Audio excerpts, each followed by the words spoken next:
Welcome to Mock the Week. I'm Dara Breen, and join me in joining this week Andy Parsons, David Mitchell and Russell Howard, Frankie Boyle, Hugh Dennis, and all the way from America, Jimmy Tingle. Very nice. Thank you. Our first round is called Headliners. Here's a picture of some cattle enjoying the British countryside in happier times. But what does FAMB stand for? Is it Farmers Assemble Massive Barbecues? Farmers are miserable bastards. Is it fantastic? 1 million burgers. It's actually to do with their earrings. It's actually Frisians admire Mildred's bling. Farm animals must burn. That's probably as close as you're going to get. At the point of seeming too literally minded, would somebody like to tell me the answer actually isn't? And here's a clue. FAM probably stands for foot and mouth. Foot and mouth back. Absolutely right. Well done, Hugh. Congratulations. Very good. The answer I was looking for was foot and mouth back. The disease was diagnosed in cattle at farms in Surrey and is the first outbreak since the epidemic of 2001 that cost the country an estimated £8 billion. The great thing about this is that the animals are being killed humanely. Yep. I mean, what happens is they're led up a 50-foot high pile of their own relatives. And then a man in a hockey mask jumps out with a claw hammer, and the whole thing's over in 6 or 7 minutes. The thing is, if you're going to kill tens of thousands of cows, you're going to start getting creative, aren't you? 2 cows with 1 bolt, one over the shoulder with the mirror. Do you think people are doing gang things? They're doing like, yeah, I got your cow, yeah. There is only one person who's ever actually caught foot and mouth in this country. In 1966. You'd feel a bit of a loser if you're the only one ever. You know, everybody else enjoying the World Cup victory. Yeah. And there's you going... They're dealing with it. I read a quote from the chief veterinary officer that said, it is important that no animals move in Great Britain. You need to be a bit more specific about that. My dog has been glued to the floor for the last 4 days. How quickly did Gordon Brown come back off holiday? He was going, oh yes, I'm loving it, I'm looking forward to Dorset. 4 hours later, oh, there's a small crisis in the farming community. I'm out of there, monkey world shit, and I'm not looking after my kids anymore. It is incredible that just for your first month in charge, it's like something it's like the plagues or something. He gets fire in Glasgow Airport, water, he's onto pestilence at the moment. At some stage, he has to appear in a Technicolor Dreamcoat and somewhere lead everyone in the country to the promised land. He's got a plague of frogs coming when England play France at Twickenham. Apart from cows, by the way, who's the outbreak affecting? Farmers. Yes. The lab, which legally we have to say there seems to be some doubt if they caused this or not, but people are going, is it the lab that was working on this virus just down the road? Well, my child's caught chicken pox. Where could that have come from? Well, we do live next door to Gary Chickenpox, the living chickenpox. Perhaps he's involved in some capacity. You're right. Legally, we can't say that questions are being asked. Yeah. But it is difficult legal ground to point the finger at Mary Al or the IAF. They produce a vaccine for foot and mouth, which no one uses because a lot of cows won't take it because they've heard that it causes autism. And they want to go, moo. They don't want to go, I'm an excellent driver. Yeah. It is an awkward situation to be in, a lab that may have released the foot and mouth into the wild, and yet also be the lab that creates the vaccine. At what point during the discussing the security do you just drop in, oh, by the way, we do actually also sell a vaccine to this particular disease, if you know anyone who'd like to buy some. It's like the people who run intensive care being the same people who own Wetherspoons. Whichever way it is, either it's a nasty accident or it's an excellent business plan. And either way, I think we need to respect these people. Because, either it's an accident, in which case, bad luck, or they, are trying to infect us with diseases only they have the cure to. And those are people we should respect. I feel awful about the fact that it's an American company. I mean, this disease is very bad, but as an American, I just say we've been suffering for the last 6 years from foot-in-mouth disease. To be honest, though, all companies are American companies, aren't they? Yeah. Really? Everything turns out, oh, Mrs. So-and-so's prawns from, Gloucestershire. Oh, no, it's all owned by Spazzacom. That was under the cuff. That was the best you could come up with for it. You couldn't have called it Globodex or something like that. Globodex is much better than Spazzacom. Spazzacom, isn't it? He uses all over the financial pages that Spazzacom is changing his name to the more attractive sounding Globodex. Do you know, but there are lots of aspects to this I don't understand. There is apparently a death for a hotline. Did you read that? There is, yeah. How many cows are going to be able to dial that? I seem to have developed a cold. Especially if they can't move. Just be right here a cow. They try to make me go to rehab.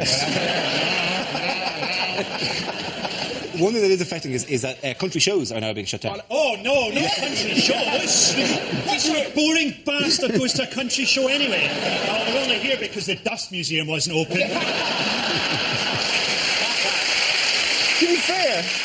To be fair to the people, they were an agricultural. Like the show did go on, but without any animals at it. Anyway, there was a show on. No. There was a quote from the guy who said, "It's like going to a lap dance club when there are no dancers there." How creepy is that? As a relationship to have with cattle. Just a pig on a pole going. Push it real good. Do you know what the Daily Mail's headline was? Almost. 30 miles shadow of fear. The Observer's headline, foot and mouth may have been caused by science lab. Not one of your ordinary labs, one of those science labs. Where they do that there science in there, do they? What are you doing there? Is that science? No. Put away the test tube with the petri dishes. That's not science. Could have been a language lab. It could have been. That would have been great. Hello. Oh, there's foot and mouth disease in this. Speaking of unruly individuals, by the way, who else is roaming free in the British countryside this week? My dad. Where are you, Dad? Do you want to do a national creek?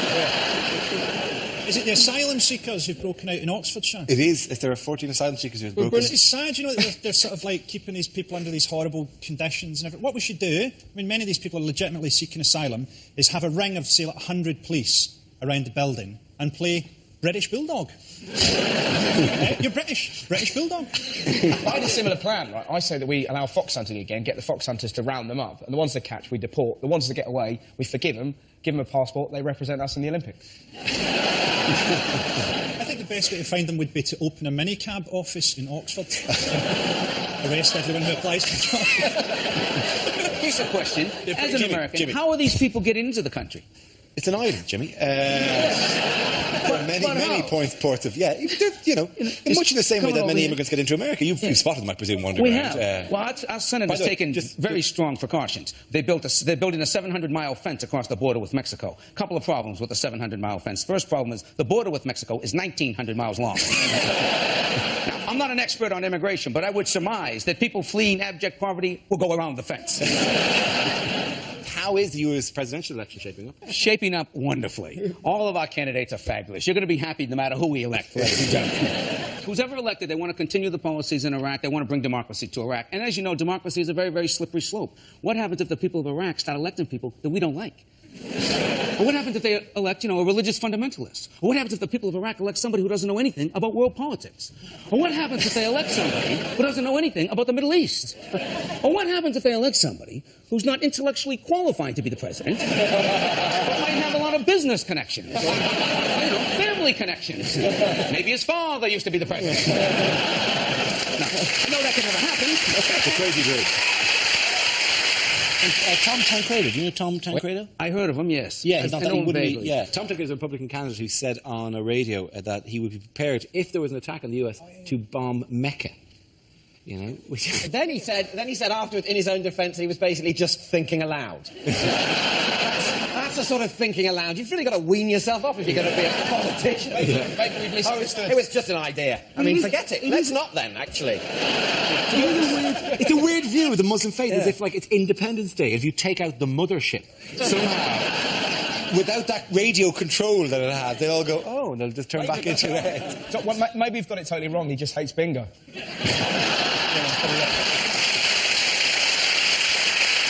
At the end of that round, ladies and the points are going to Russell, David and Andy! I thought we were going to get the points there. The next round is called Between the Lines and features Hugh and Frankie. Would you make your way to the press pit, please? Frankie delivers a speech in the guise of a leading figure on the world stage, while Hugh translates what they really mean. Frankie, this week, you are Leader of the Opposition, David Cameron, addressing the nation. Let me assure you, I understand the pain of the people of Tewkesbury. We're both up to our necks in shit. This summer, I have put the Tory party back where they belong. Third in 2 by-elections. I have been criticised recently for my poor performances. I told the wife it's the stress of the job. I'm not worried about the polls. They're doing a lovely job in my kitchen. We Tories believe that marriage is the ideal. A strong man and a woman who will stand by him during allegations about his homosexuality. Boris Johnson will make a great mayor. He has a lot in common with London's first mayor. He's a dick. I have taken steps to ensure that I will be the next Prime Minister of this great country. Dear Jimmy.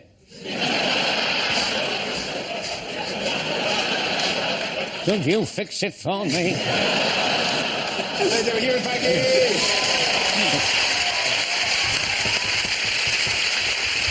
Now we play a round called Joko Ono. This game involved Jimmy, Andy, Frankie and Russell, so if you could make your way to the performance area, please. This is where we test our performers' stand-up skills. We spin our news generator, it settles on a topic, and anyone can volunteer jokes about the chosen subject. The winners of the team I judge to produce the funniest stuff. OK, here we go. Let's spin the wheel for the first topic. The first topic is transport. Russell's straight in. Hello. I had a car crash the other day. It was horrific. I hit this lady. She was in a car. She wasn't dressed as a bollard. It's so bad because I hit her and then I sort of walked out to say sorry. And how unlucky is this? She was staring at me with real fear. For some reason that morning, I decided to wear a Grand Theft Auto T-shirt. Now, there's no way you can make that worse unless you've got a beer in one hand and go, not again. I've really got to buy a steering wheel.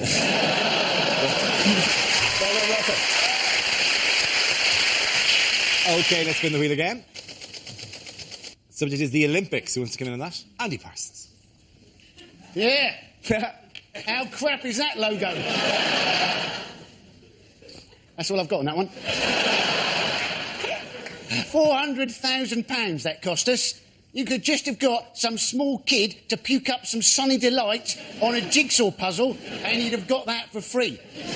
The logo I want to see is a council taxpayer being shafted by a massive Olympic dick which has been pierced by the 5 Olympic rings.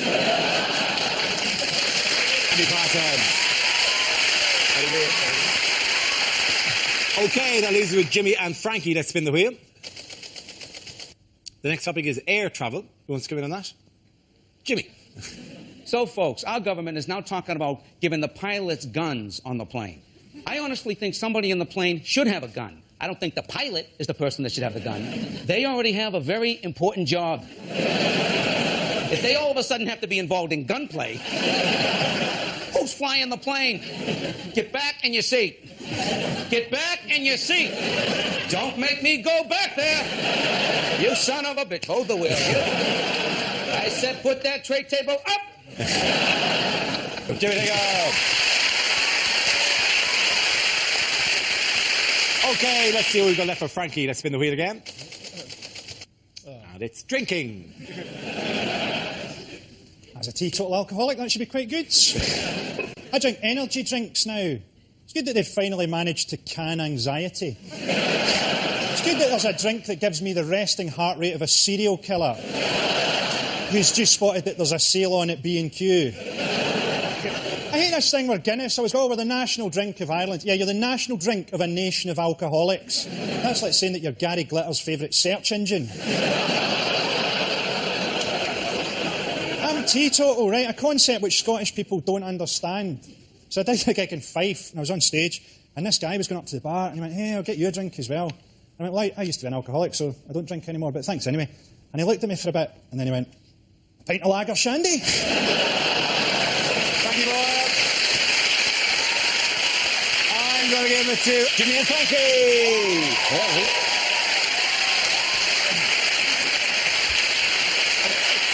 OK, our next round is called If This Is the Answer, What is the Question? On the board are 6 categories. David, which category would you like?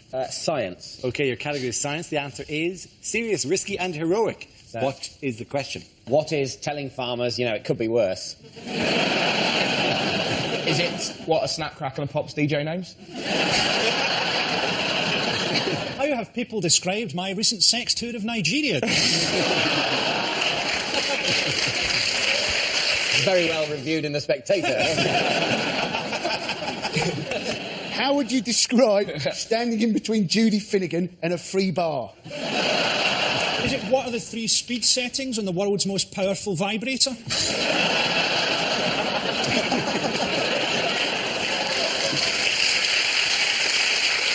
You know what the correct answer is? Or is it about the Russian submarine that's attempted to claim the North Pole? It's exactly what it is. Well done, Frankie. Congratulations.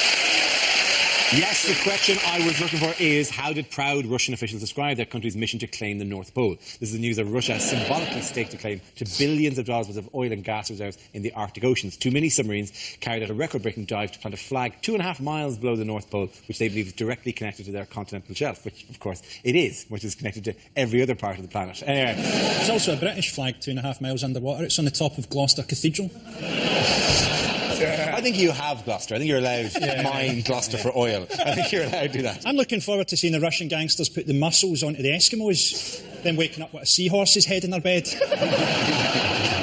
thought when you said putting the mussels on the Eskimos, you meant sort of gluing crustaceans. Well, I suppose they'll get bored eventually. They're not crustaceans anyway, are they? They're mollusks. It's outrageous that they would go around and plant a flag and claim land that's not. Who do they think they are? The British? The Americans own the moon, of course, don't they? This is a shot of the flag planting ceremony, 2.5 miles down, taken from Russian state television. They could have mocked that up in an airing cupboard with a big pancake. How great would it be if the Russians are swimming away and they get maybe about a mile away and just a mermaid appears and snaps it and just goes like that?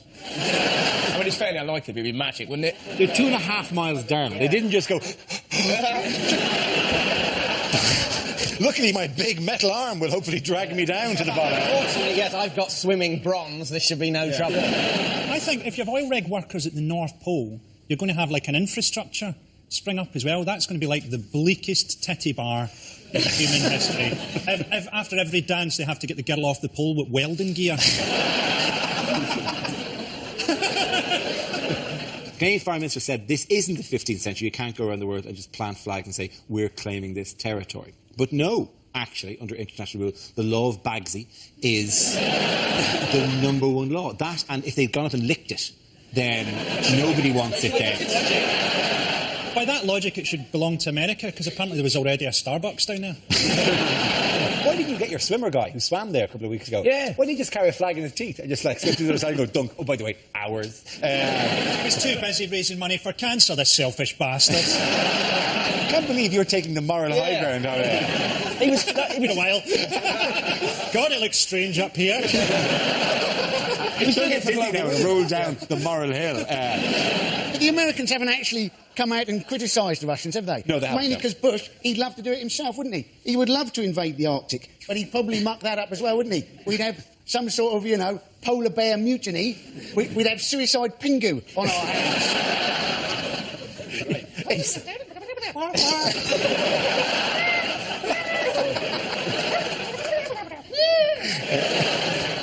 I trust that's accurate. Very accurate. Okay. We're sort of still virtually at war with Russia because of the Litvinenko thing, aren't we? Yes. I think the really tragic thing about Litvinenko was that he actually looked better bald. I mean, what a terrible way to find your perfect look. He's still very much respected in Britain, though. If you go to his grave, there's no weeds in the grave. There's no plant life for miles around. Just the bodies of little woodland creatures that just died from sadness, Darren. Do you miss the moral high ground? That was a while ago now, isn't it? Cold and dark down here, Darren. Just see the edges of your faces.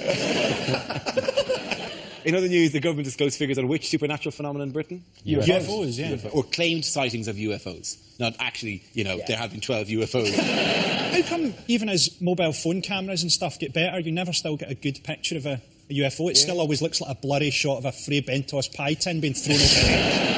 There was a couple in Hastings who said they saw an alien looking in their kitchen window. Yeah. That's just sweet. Yeah, Don't mind me, I'm the predator. But the aliens are particularly impressive at this time of year. You said that the alien changed from red to yellow to green. Are you sure they don't just live beside a traffic light? Most UFO sightings are after the pubs have closed or on November the 5th.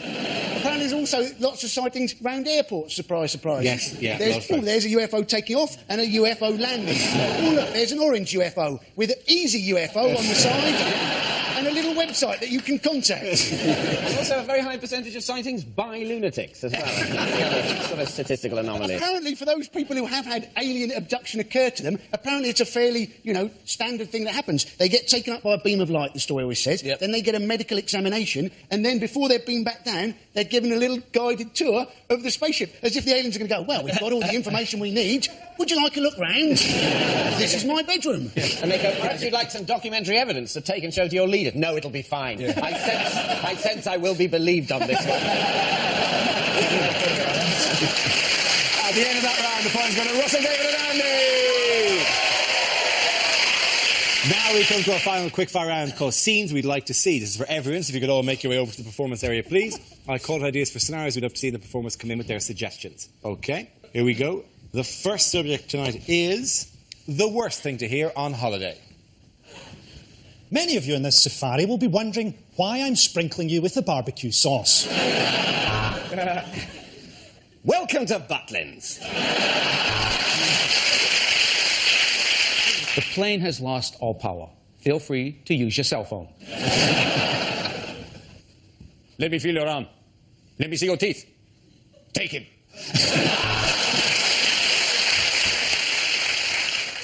Hello, this is your captain speaking. We're up. You want a double or a single room? Double?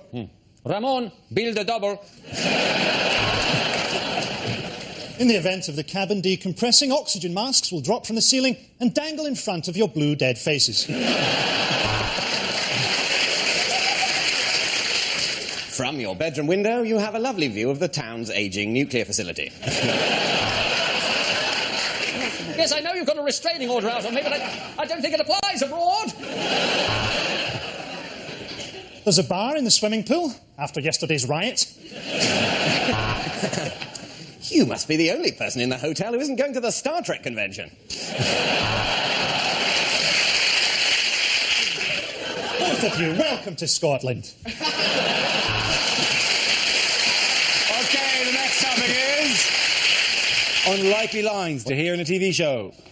On Shaun the Sheep this week, Shaun has a big surprise when a nasty DEFRA man comes round with a bolt gun. So get dialling, because remember, those phone lines close at midnight. Yesterday. And now the Antiques Roadshow. This programme contains scenes of tedious dullness right from the start. And if you have an opinion on this news story, why not keep it to yourself? Hello and welcome to Mock the Week After Dark. I'm Dara O'Brien, and this is my penis.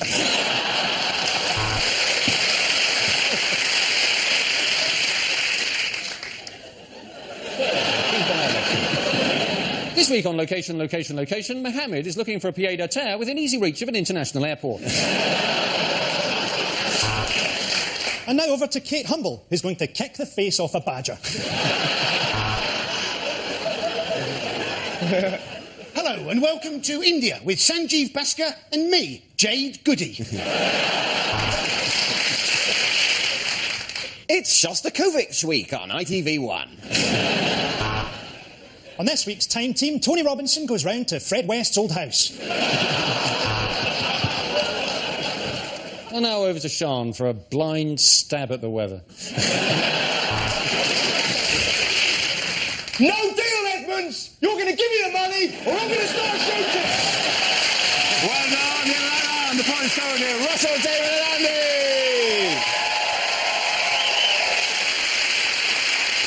And that's the end of the show. This week's winners are Andy Parsons, David Mitchell and Russell Howard. Commiseration to Frankie Boyle, Hugh Dennis and Jimmy Dingo.